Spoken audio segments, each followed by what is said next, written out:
dan diantaranya, maksudnya diantara dampak buruk maksiat, annal ma'asiyah, bahwasanya maksiat-maksiat tufsidul aqla, bisa merusak akal. Maksiat itu bisa merusak akal. Fa inna lil aqli nuran, sesungguhnya akal itu memiliki cahaya. Wal ma'siyatu tudfi'u nural aqli wala budda, dan maksiat itu tudfi'u, pasti akan memadamkan cahaya akal tersebut. Wa idza tufi'a nuruhu, dan ketika cahaya akal itu sudah padam, dha'ufa, maka akal menjadi lemah, wa naqusa, dan akan berkurang. Orang yang jahil adalah orang yang berbuat maksiat. Ya, orang yang paling jahil, orang yang paling bodoh adalah orang yang berbuat maksiat. Bahkan Imam Ibnul Qayyim di sini membawakan ucapan sebagian salaf.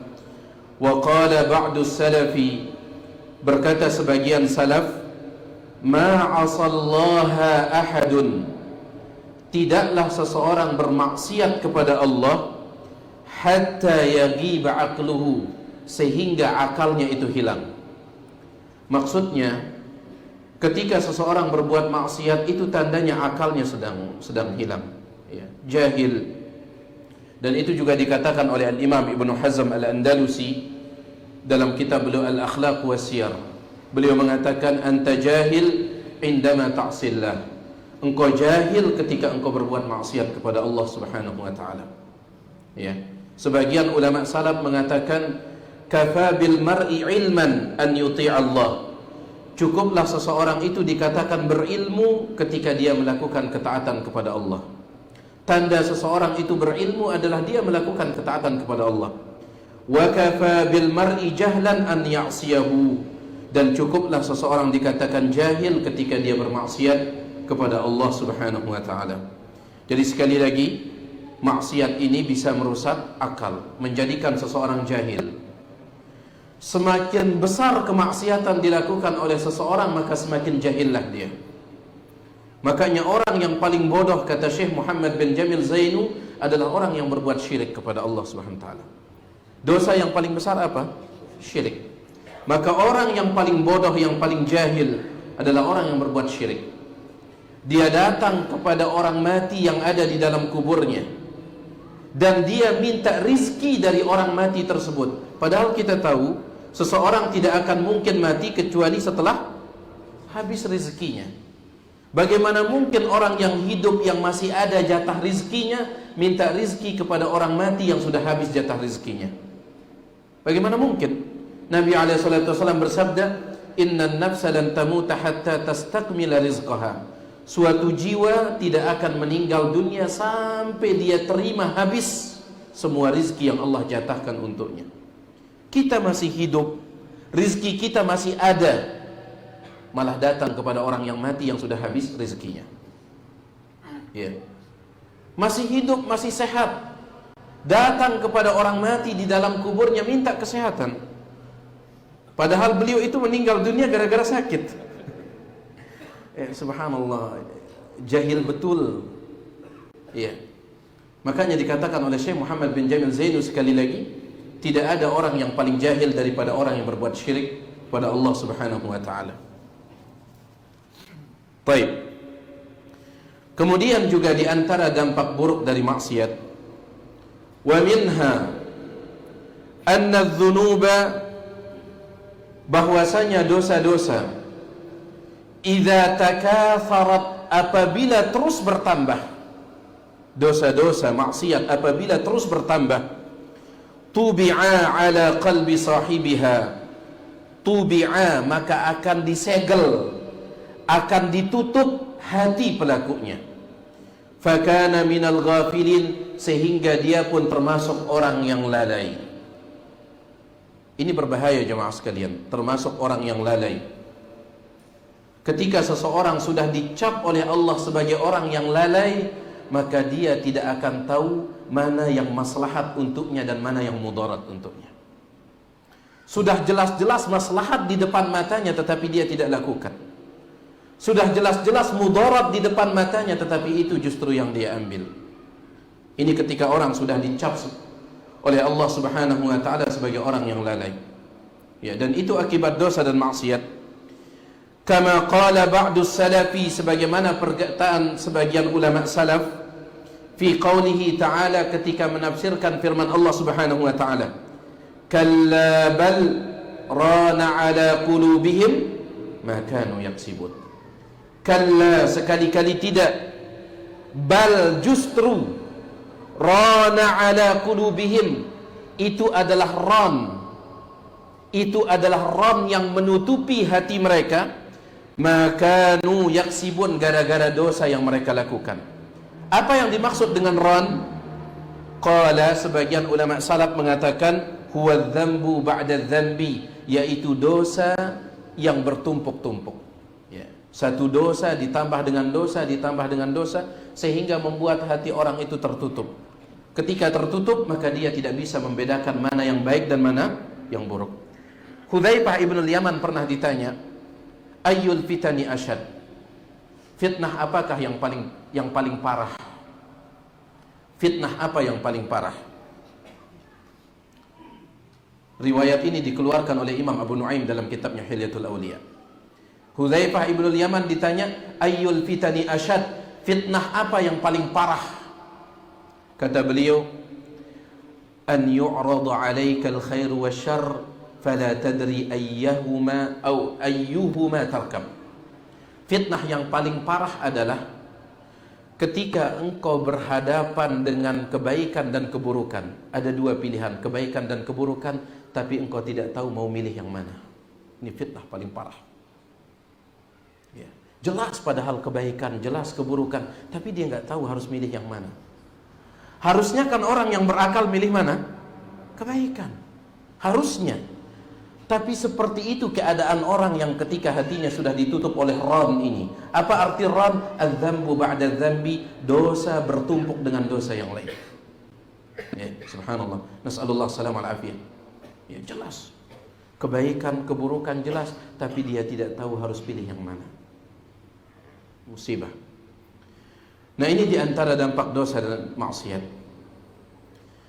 Kemudian berikutnya, adapun dampak berikutnya ini agak panjang Imam Ibnul Qayyim membahasnya.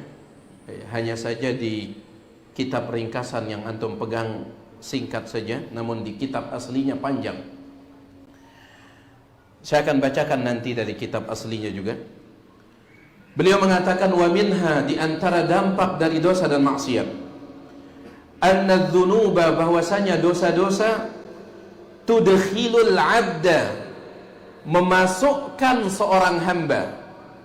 Dosa dan maksiat memasukkan seorang hamba tahta laknati Rasulillah sallallahu alaihi wasallam, ke dalam laknatnya Rasulullah sallallahu alaihi wasallam. Ya. Orang kalau sudah dilaknat oleh Nabi alaihi wasallam, otomatis dilaknat oleh siapa? Allah Subhanahu wa taala. Apa makna laknat jemaah sekalian? Dijauhkan dari rahmat. Bayangkan. Gimana kita akan hidup bahagia sedangkan kita terus dikuasai oleh laknat, dijauhkan dari rahmat. Yang kita butuh dalam hidup ini keberkahan, rahmat Allah, itu yang kita butuhkan. Itu yang kita butuhkan. Ya. Bahkan untuk masuk surga kunci utamanya apa? Rahmat. Untuk masuk surga kunci utamanya rahmat Allah Subhanahu wa taala. Nabi SAW bersabda, la yudkhilu ahadakum amaluhul jannata, tidak ada seorang pun dari kalian yang dimasukkan surga oleh amal perbuatannya. Qalu wala anta ya Rasulullah, sahabat bertanya, bagaimana dengan anda wahai Rasulullah? Qala wala ana, begitu pula saya, illa anna Allah taghammadani birahmatin minhu wa fadl, hanya saja Allah telah menurunkan kepadaku rahmatnya dan karunia. Sebab utama masuk surga rahmat. Ya. Dan lawan daripada rahmat itu apa? Laknat. Maksiat dan dosa penyebab seseorang masuk ke dalam laknat itu. Nasallallahu salamah wa afiyah. Kata beliau di sini, fa innahu, sesungguhnya Nabi sallallahu alaihi wasallam, la'ana telah melaknat ala ma'asin, maksiat-maksiat, wa ghairuha akbar minha atau akbaru minha, dan sebagian maksiat lebih besar dari sebagian yang lain. Tidak semua maksiat dilaknat oleh Nabi SAW. Kenapa? Kenapa tidak semua maksiat?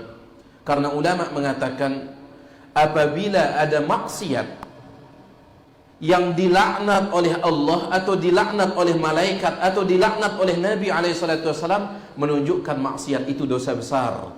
Sedangkan dosa itu ada dosa kecil. Dosa kecil, ya. Setiap dosa apabila pelakunya diancam dengan laknat, baik itu laknat Allah, laknat malaikat, laknat Nabi SAW, maka itu menunjukkan dosa tersebut dosa besar. Sedangkan di antara dosa ada dosa kecil. Berarti semua maksiat tidak dilaknat. Apa semua maksiat dilaknat? Tidak. Ya, karena maksiat kecil, dosa kecil tidak dilaknat. Kalau dia dilaknat berarti dia dosa apa? Besar, bukan lagi dosa kecil. Makanya beliau di sini mengatakan wa ghairuha akbaru minha. Sebagian maksiat itu lebih besar dari sebagian yang lain. Fahiya aula bidukhuli fa'iliha tahta la'nati. Maka dia sangat pantas memasukkan pelakunya ke dalam laknat. Lalu beliau memberikan beberapa contoh. Fala'ana, contoh Nabi SAW melaknat. Ini perhatikan ibu-ibu, meskipun bapak-bapak juga bisa kena dengan ini. Fala'ana al-washimata, Nabi SAW melaknat wanita yang mentato dirinya. Wanita yang buat tato. Ada tidak wanita yang bertato? Sallallahu alaihi wasallam. Wal mustawshimata, wanita yang minta untuk dibuatkan tato. Kalau washimah, dia sendiri yang buat tato. Kalau mustawshimah, dia minta orang lain mentato dia. Dilaknat. Wal wasilata, wanita yang menyambung rambutnya pakai wig. Dilaknat. Bagaimana kalau laki-laki pakai wig? Ini bukan hanya wanita, ya. Nabi melaknat wanita yang membuat tato. Bukan berarti laki-laki kalau buat tato aman, tidak. Terancam juga. Wal mustawsilata, begitu pula wanita yang minta disambungkan rambutnya. Kalau al-wasilah, dia sendiri yang menyambung rambutnya. Kalau mustawsilah, dia minta orang lain. Wan namisata, Nabi SAW melaknat wanita yang namisah, yang mencukur alis matanya. Dia sendiri mencukurnya. Wal mutanammisata, dan wanita yang meminta untuk dicukurkan bulu alis matanya. Ini menunjukkan semuanya ini dosa besar atau kecil? Besar. Ini jangan main-main, jangan dientengkan ibu-ibu, ya. Al-washimah, al-mustawshimah, wanita bertato, minta untuk dibuatkan tato, wanita yang menyambung sendiri rambutnya atau minta untuk disambungkan dengan rambut palsu, wanita yang mencukur alisnya sendiri atau minta untuk dicukurkan. Wal washirata, wanita yang mengikir giginya. Dia kikir. Padahal giginya tidak ada cacatnya, tetapi dia ingin memperindahnya lagi. Nah, itu tidak boleh. Ya. Yang dibolehkan adalah kalau ada cacatnya. Kalau gigi seorang itu ada cacatnya, maka boleh dia perbaiki giginya tersebut. Ya, misalkan giginya begini misalkan. Yang satunya masuk, yang ini bikin tanda X. Kalau ini boleh. Yang dilaknat oleh Nabi SAW, al-mutafallijati lil husn, wanita-wanita yang mengikir giginya untuk mempercantik diri. Tidak ada cacat, tidak ada aib. Ya, orang sudah memandang giginya normal, tetapi dia ingin mempercantik diri. Dilaknat. Wal mustawshirata, begitu pula wanita yang minta dikikirkan giginya. Ya. Ini dosa besar.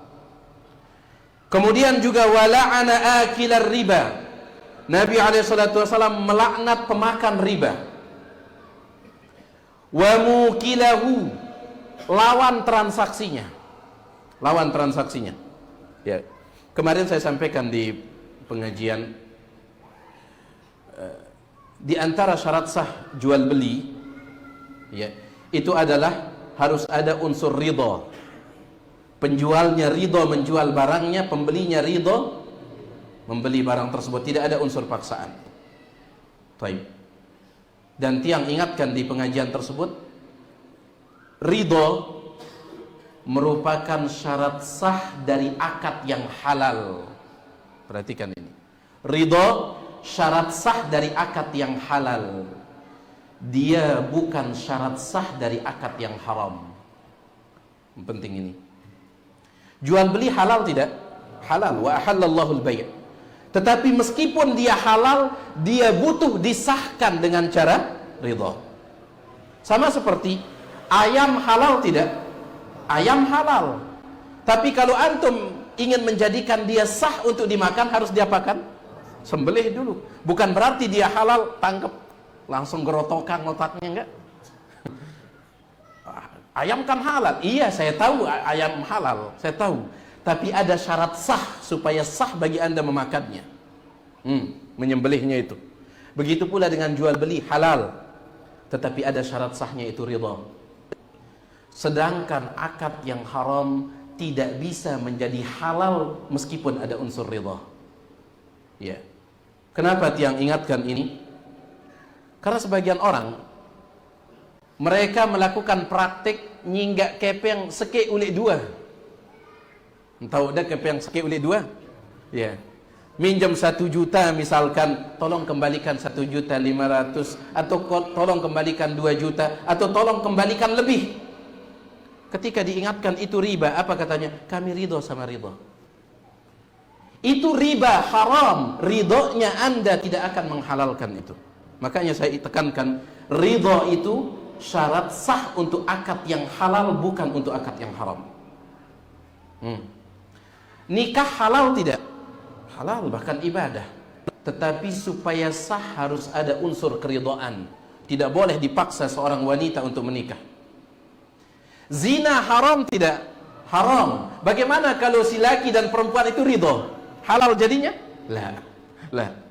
Makanya ridho, sekali lagi, syarat sah untuk akad yang halal, bukan untuk akad yang haram. Jelas ini? Baik. Wa la'ana akilar riba. Nabi SAW melaknat pemakan riba. Ustaz, bagaimana kalau hasil ribanya saya pakai beli mobil, tidak saya makan? Sama. Sama. Ini hanya penyebutan salah satu penggunaannya. Ya. Bukan berarti kalau antum pakai beli mobil nggak kena dengan hadis ini. Kena. La'anallahu akilar riba.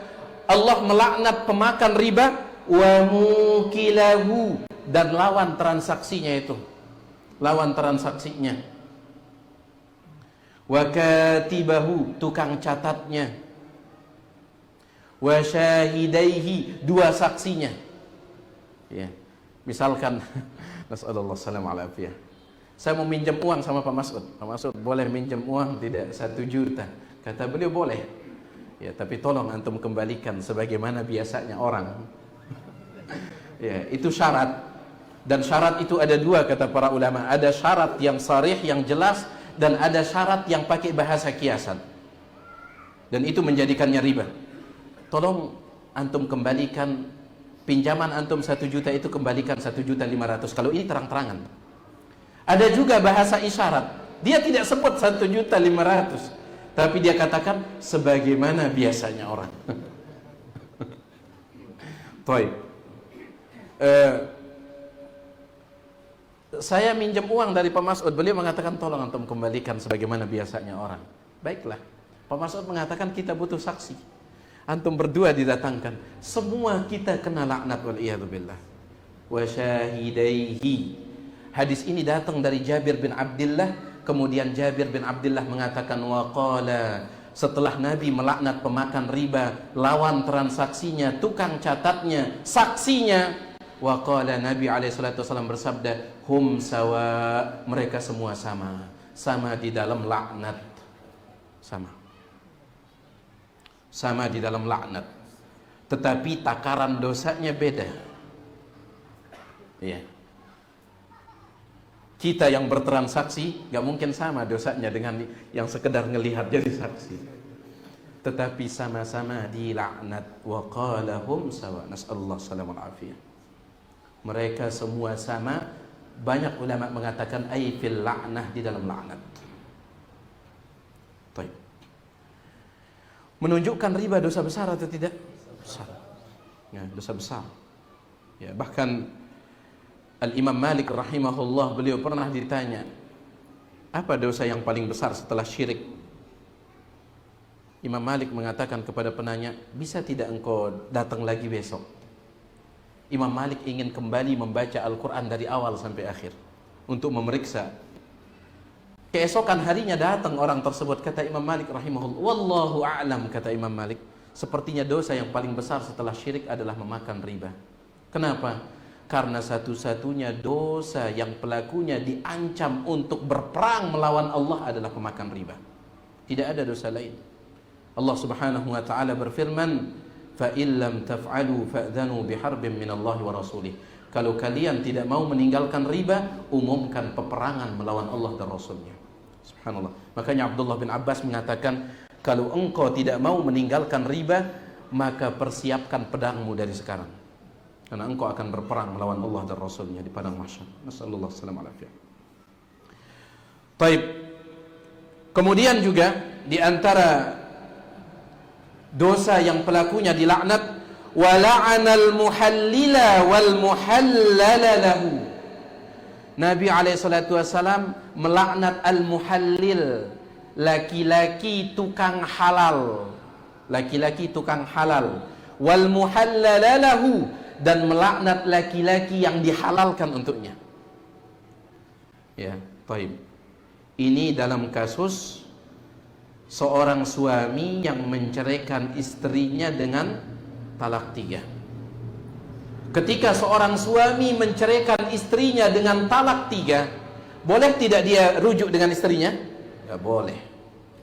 Kecuali kalau istrinya menikah dengan laki-laki lain atas dasar saling menyukai, bukan konspirasi, bukan diatur, saling menyukai, ya. Kemudian mereka berhubungan, namun qadarullah terjadi perselisihan, akhirnya mereka cerai. Cerai dengan suami barunya. Boleh dia kembali ke mantan lamanya? Boleh. Nah, al-muhallil ini adalah laki-laki yang disewa untuk menikahi wanita yang ditalak 3, supaya wanita itu kembali lagi halal untuk mantan suaminya. Ya. Nabi SAW menyebut laki-laki yang disewa itu dengan at-taisul musta'ar, bembek singgaan, bembek sewaan. Ya, dia dah jadi bembek. Waliyadu billah. Kalau bahasa Sasak apa? Cina buta. Apa kita nggak rasis ya? Baik.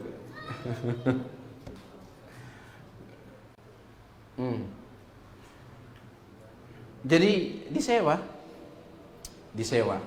Tolong, bisa mau tidak antum nikahi mantan istri saya, tapi 1 bulan ya. Tolong jangan sentuh. Setelah 1 bulan antum ceraikan, ini sudah 10 juta untuk antum. Baik.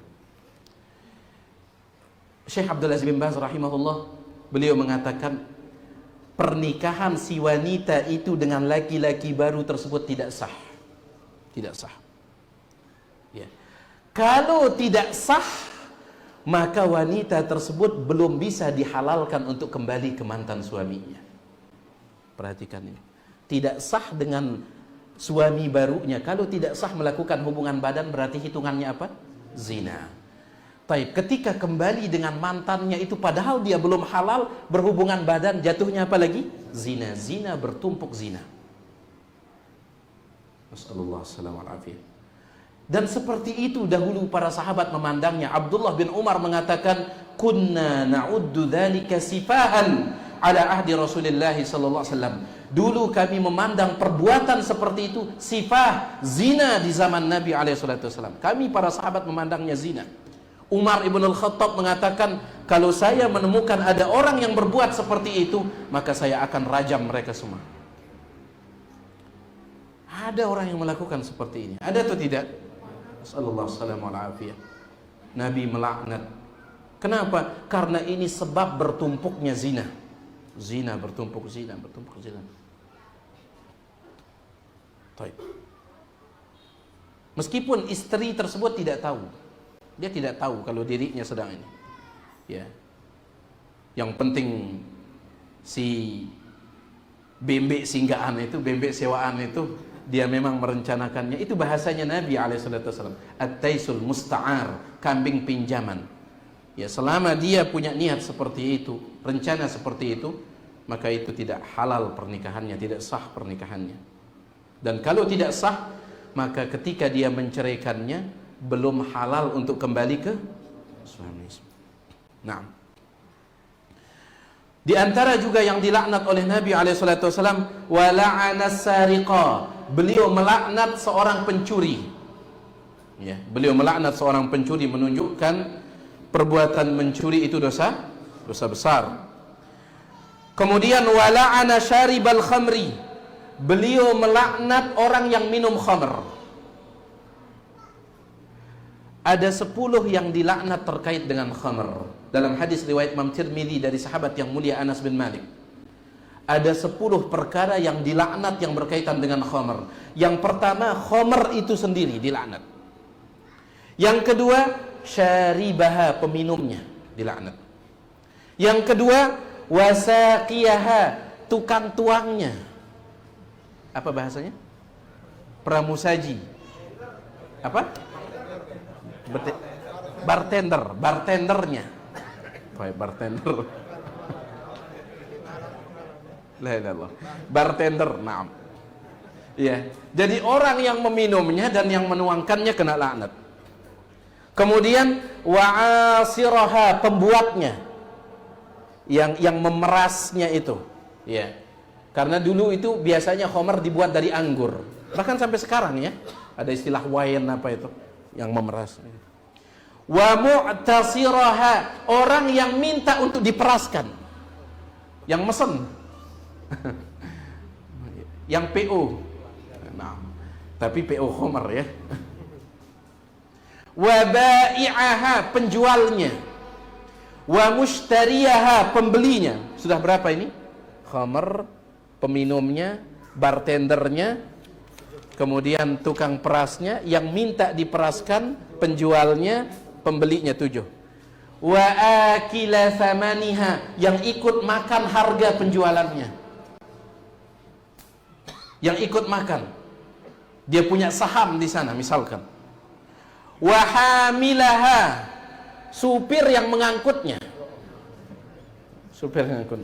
Hati-hati, antum punya truk, bisa tidak antum angkutkan kita brem?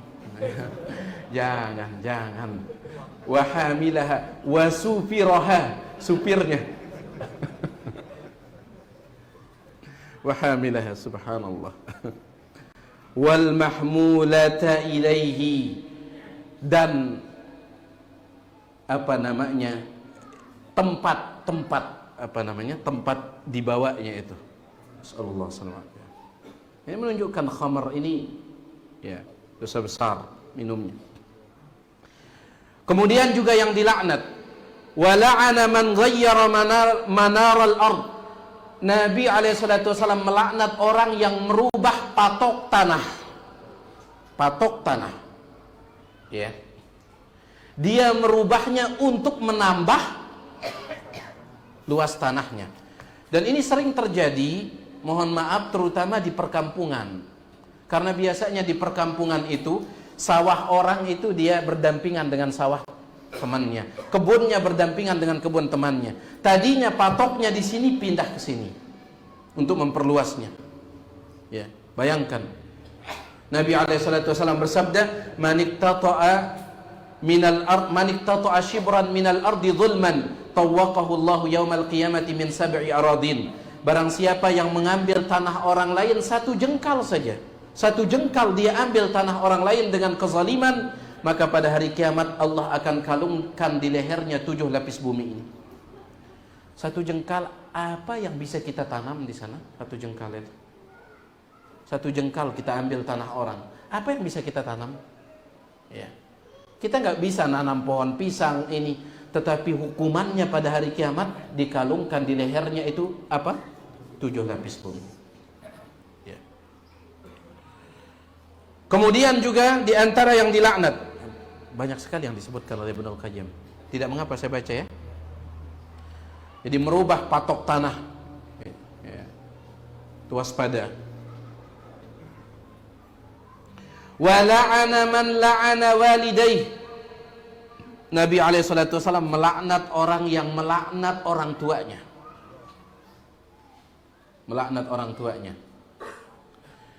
Ketika Nabi SAW mengatakan inna minal kabair syatmar rajuli abahu atau abawaih. Di antara dosa besar adalah seorang anak mencaci maki kedua orang tuanya. Di antara dosa besar seorang anak mencaci maki kedua orang tuanya. Ketika Nabi menyampaikan hadis ini, para sahabat mereka heran. Kata mereka, ya Rasulullah, ayashtumur rajulu abawaihi. Ya Rasulullah, masa ada orang mencaci maki orang tuanya? Subhanallah. Di zaman itu tidak terbayangkan oleh para sahabat ada anak tega mencaci maki bapaknya. Tidak terbayang oleh para sahabat ada anak tega mencaci maki ibunya. Ketika Nabi menyampaikan ini, mereka mengatakan, ya Rasul, masa ada? Makanya Nabi SAW mengatakan, seorang anak itu dikatakan mencaci maki bapaknya kalau dia mencaci maki bapak orang lain. Dia caci maki bapak orang lain, akhirnya orang lain tersebut membalas mencaci maki bapaknya. Sama artinya dia sendiri mencaci maki bapaknya. Kenapa? Karena gara-gara dia orang lain mencaci maki bapaknya. Baru terbayangkan oleh para sahabat. Kalau sekarang nggak perlu nunggu orang lain, dan bukan sekedar mencaci maki. Sallallahu alaihi wasallam. Ada yang mukul bapaknya, mukul ibunya, ya, mempolisikan bapaknya, memenjarakan orang tuanya. Sallallahu alaihi wasallam. Jadi Nabi melaknat orang yang mencaci maki kedua orang tuanya. Kemudian juga, nah ini perhatikan yang berikut nih. Wa la'ana man ittakhadha syai'an fihi ar-ruhu gharadan yarmihi bisiham. Nabi SAW melaknat orang yang menjadikan binatang hidup, makhluk hidup, hewan, dia jadikan sebagai target tembaknya. Ya sekedar demen-demen. Ya demenan nembak. Pas kena yang ditembak tersebut, nggak diambil. Ada sebagian orang hobi. Ya, makanya kemarin ada pertanyaan salah seorang jamaah, saya agak bingung ya. Karena kalau memang hobi ini susah kalau kita sudah bicara hobi. Ketika saya menjelaskan tentang masalah bisnis mancing itu, bisnis mancing. Apa kata salah seorang jamaah? Ustaz, kata dia, wallahu alam apakah ini benar atau tidak. Beliau mengatakan, di antara praktek sekarang ini, kata dia, kita beli dulu ikannya. Kita beli ikannya misalkan 10 kilo kita beli ikannya. Setelah kita beli ikannya, kita lepas di kolam itu baru kita pancing lagi. La ilaha illallah. Ia melimpah, setelah beli buang, pancing lagi. Saya katakan, masa seperti itu? Saya ingin pastikan, saya katakan kepada beliau, oh berarti sama seperti Anda membeli ikan di pasar, setelah Anda beli, Anda bawa pulang, masukkan akuarium, lalu pancing. Seperti itu? Iya, kata dia. Kan ini pegawaian.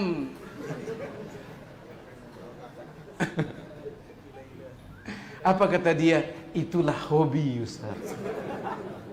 Makanya, ini saya ingin ingatkan.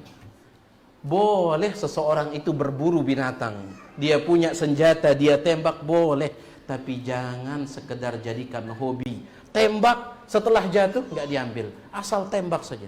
Nabi melaknat orang yang menjadikan binatang sebagai sasaran tembaknya.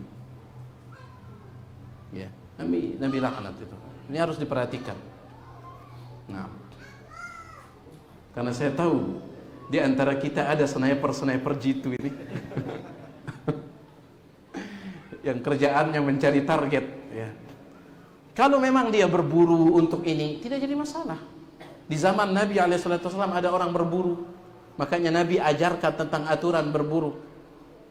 Tapi menjadikan itu sebatas target hobi, asal tembak-tembak saja, ini yang bahaya, dilaknat. Kemudian juga yang dilaknat, wala'anal mukhannatsina minar rijal. Nabi melaknat laki-laki yang berperilaku seperti wanita, bencong. Wal mutarajjilati minan nisa, dan wanita yang bertindak tanduk seperti laki-laki, dilaknat. Dalam hadis riwayat Imam Muslim dari Abdullah bin Abbas, apa kata Abdullah bin Abbas? Nabi melaknat laki-laki yang bersikap seperti wanita dan wanita yang bersikap seperti laki-laki. Waqal, kemudian Nabi SAW bersabda, akhrijuhum min buyutikum, usir mereka dari rumah kalian. Usir mereka dari rumah kalian. Karena ini pembawa laknat. Ya, usir mereka dari rumah kalian, kata Nabi SAW. Ya, subhanallah. Tidak terima dengan apa yang Allah berikan kepadanya. Allah jadikan dia laki-laki, malah tindak tanduknya dia buat-buat seperti perempuan. Ya. Perhatikan jamaah sekalian, ada dalam pembahasan fikih itu ada yang disebut dengan al-khuntha. Itu beda dengan bencong, beda. Beda dengan banci, beda. Khuntha itu adalah seseorang yang jenis kelaminnya tidak diketahui. Itu khuntha. Bisa jadi karena dia punya dua jenis kelamin. Ya. Dia punya dua jenis kelamin. Mohon maaf, kelamin laki-lakinya ada, kelamin perempuannya ada. Dan orang yang seperti ini ada dua jenis. Yang pertama disebut dengan khunthal muskil, dan ada yang khuntha ghairul muskil. Ada yang khuntha masalah dan ada yang khuntha tidak masalah. Apa maksudnya? Ada orang yang Allah berikan kepadanya, Allah takdirkan dia punya dua jenis kelamin. Ya. Tetapi diketahui dia ini laki atau perempuan. Dari mana diketahui? Dari mana dia kencingnya? Dia punya dua kelamin, akan tetapi ternyata yang dia pakai kencing kelamin laki-laki, berarti dia dihukumi laki-laki. Tapi ada juga yang belum jelas, yang tidak jelas. Mungkin dua-duanya terpakai. Dan ini dalam pembahasan warisan itu panjang dibahas oleh para ulama. Kenapa? Karena bagian laki-laki 2 kali lipat dari bagian wanita. Nah ini dia, apa ini? Apa ini? Itu pembahasan beda. Pembahasan beda. Kalau ini tidak dilaknat, tidak dilaknat. Yang dilaknat adalah sudah jelas dia laki-laki tapi berperilaku seperti wanita. Jelas dia wanita berperilaku seperti laki-laki. Akhrijuhum min buyutikum, usir mereka dari rumah kalian, kata Nabi SAW. Jelas ini? Baik. Wa la'ana man dzabaha li ghairillah. Nabi SAW juga melaknat orang yang menyembelih untuk selain Allah. Ya. Menyembelih untuk selain Allah itu ada dua jenis. Menyembelih untuk selain Allah ada dua jenis. Yang pertama, dia menyembelih dengan niat untuk selain Allah dan sambil mengucapkan selain nama Allah. Ini jelas menyembelih untuk selain Allah. Niatnya misalkan untuk kuburan, sambil dia nyebut nama wali itu ketika nyembelihnya. Ini jelas. Yang kedua, menyembelih dengan niat selain Allah, meskipun dia mengucapkan bismillah. Bismillah kata dia, tetapi niatnya untuk wali fulan. Dua-duanya menyembelih untuk selain Allah, dan daging sembelihannya itu bangkai, tidak boleh dimakan, sebagaimana disebutkan oleh Imam Syafi'i rahimahullah ta'ala. Bangkai. Ya, dan itu syirik. Pelakunya dilaknat. Kemudian juga termasuk yang dilaknat, saya tambahkan satu saja. Wa la'ana man ahdatha hadatsan aw awa muhditsan. Nabi SAW melaknat, begitu pula Allah melaknat orang yang mendukung perkara baru dalam agama, perkara bid'ah dalam agama didukung, maka dia dilaknat. Begitu pula yang mendukung muhditsan, pelaku bid'ahnya. Dalam hadis riwayat Imam Muslim dari Ali bin Abi Thalib radhiyallahu an. Masih banyak jemaah sekalian dosa-dosa yang pelakunya dilaknat, disebutkan oleh Imam Ibnul Qayyim, dan rata-rata yang beliau sebutkan ini dikatakan oleh Syekh Ali bin Abdul Hamid Al-Halabi Al-Athari, rata-rata hadisnya dikeluarkan oleh Bukhari Muslim, Bukhari Muslim, Bukhari Muslim. Ada juga yang diriwayatkan oleh imam yang lain, tapi rata-ratanya dikeluarkan oleh Bukhari Muslim. Ya. Masih panjang pembahasannya, wallahu taala ala alam. Kita cukupkan sampai di sini dulu. Kalau ada yang ingin ditanyakan, yang persilahkan selesai azan kalau ada.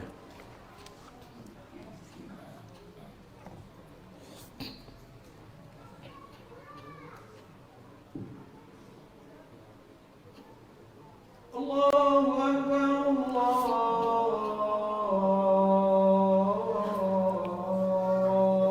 Akbar, Allahu Akbar,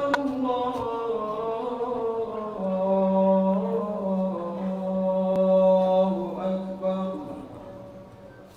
Asyhadu an la ilaha illallah.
Alhamdulillah wassalatu wassalamu ala Rasulillah, ma ba'd.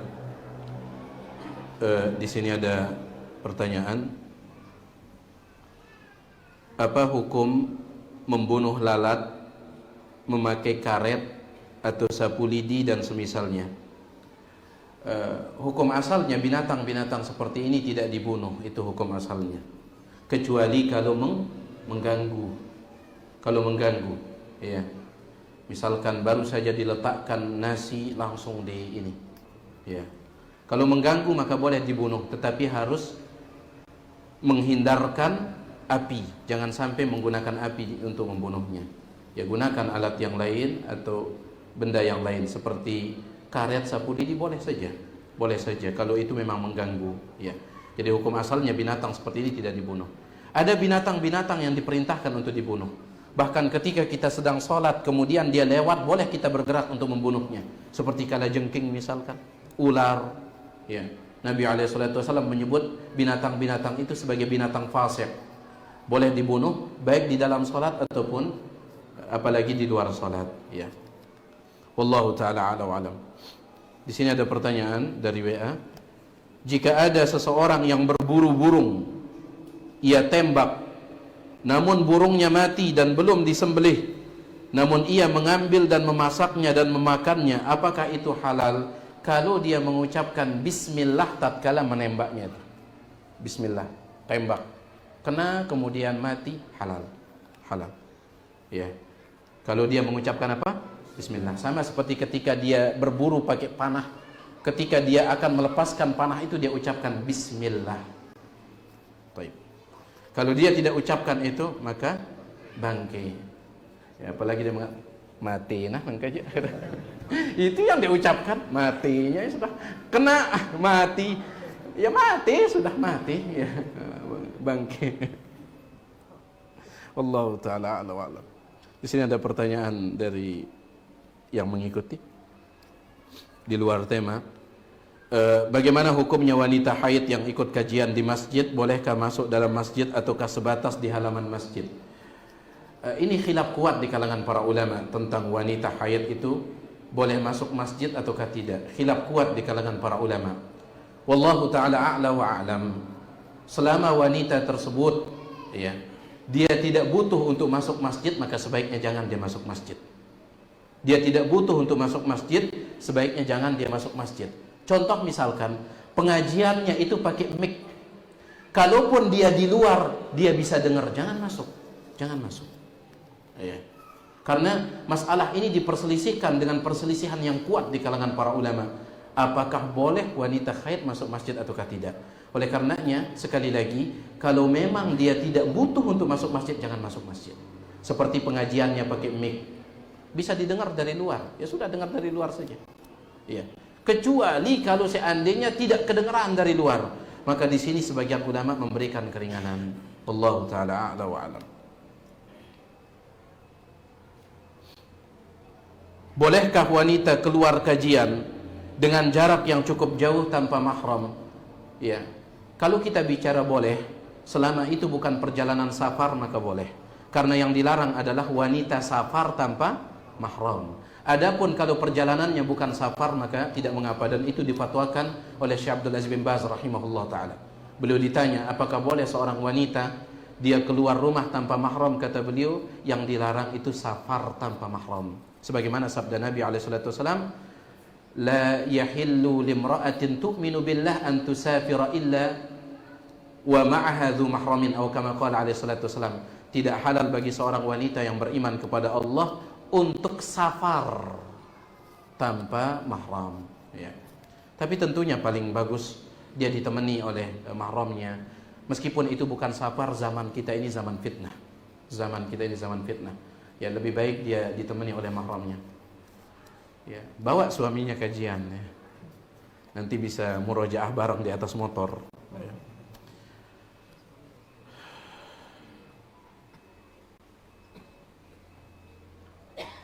Bagaimana hukum daging ayam yang di restoran dan yang semisalnya? Karena kita tidak tahu niat penyembelihnya lurus ataukah tidak. Itu bukan urusan antum. Itu bukan urusan antum. Ya. Selama dia seorang muslim dan antum tidak mengetahui dia melakukan penyembelihan dengan cara yang salah.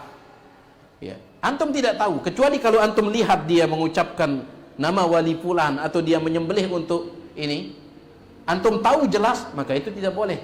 Tetapi selama antum tidak tahu sedangkan dia seorang muslim, husnuzan. Para ulama mengatakan al aslu fil muslim as-salamah. Hukum asal seorang muslim itu selamat dari prasangka buruk kita. Sebagaimana sabda Nabi alaihi salatu wasallam, al muslimu man salimal muslimuna min lisanihi wa yadihi. Muslim yang baik adalah seorang muslim yang kaum muslimin lainnya selamat dari gangguan lisannya dan tangannya. Ya. Jadi jangan terlalu bahasa orang sekarang kepo ya. Ya. Masa setiap mau makan, ini gimana penyembelihannya tadi Pak? Repot yang seperti ini.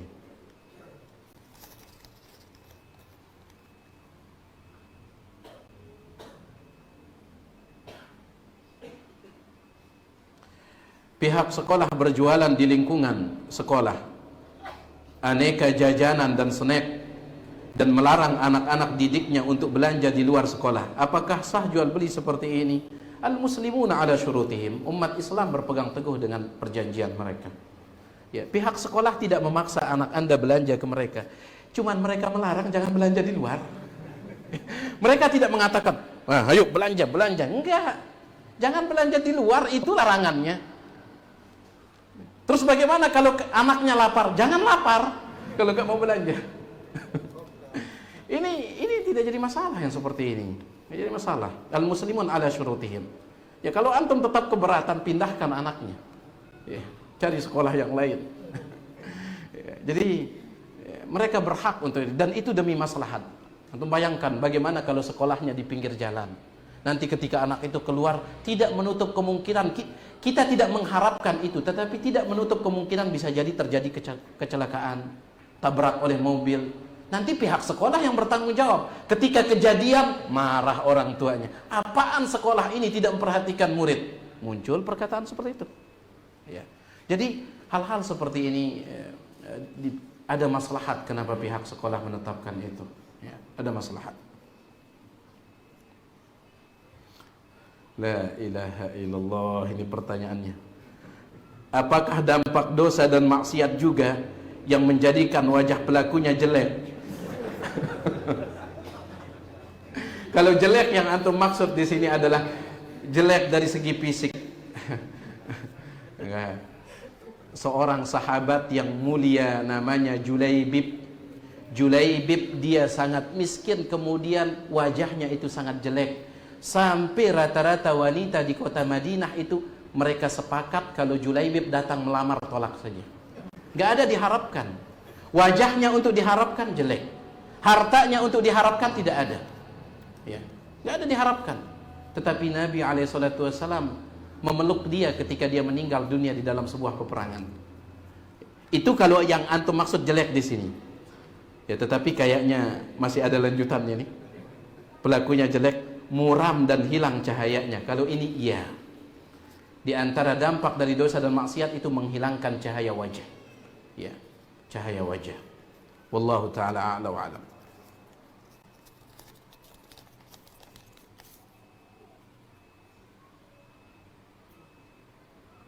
Bagaimana dengan orang yang mengambil harta kita tapi juga sedekah dengan harta itu? Zaman kita kecil ada apa namanya itu? Yang mencuri kemudian bersedekah pakai harta curian itu. Nah. Dan memberi pinjaman kepada tetangganya yang sedang susah.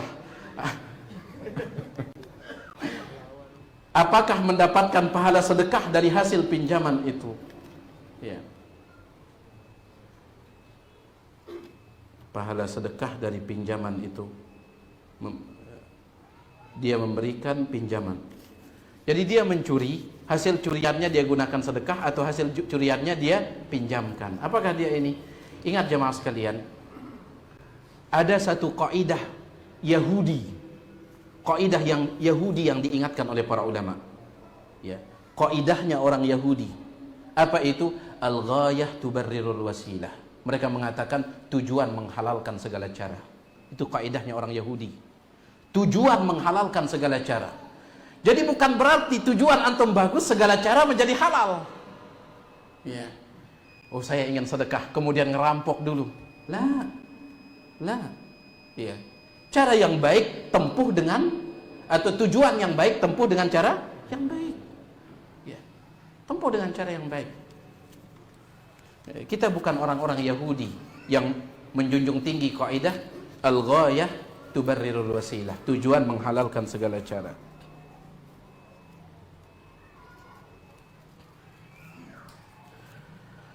Taib, ini dia para jamaah sekalian apa yang bisa kita sampaikan. Nyandang maaf atas segala kekurangan, mudah-mudahan ada manfaatnya. Subhanakallahumma wa bihamdik, asyhadu an la ilaha illa anta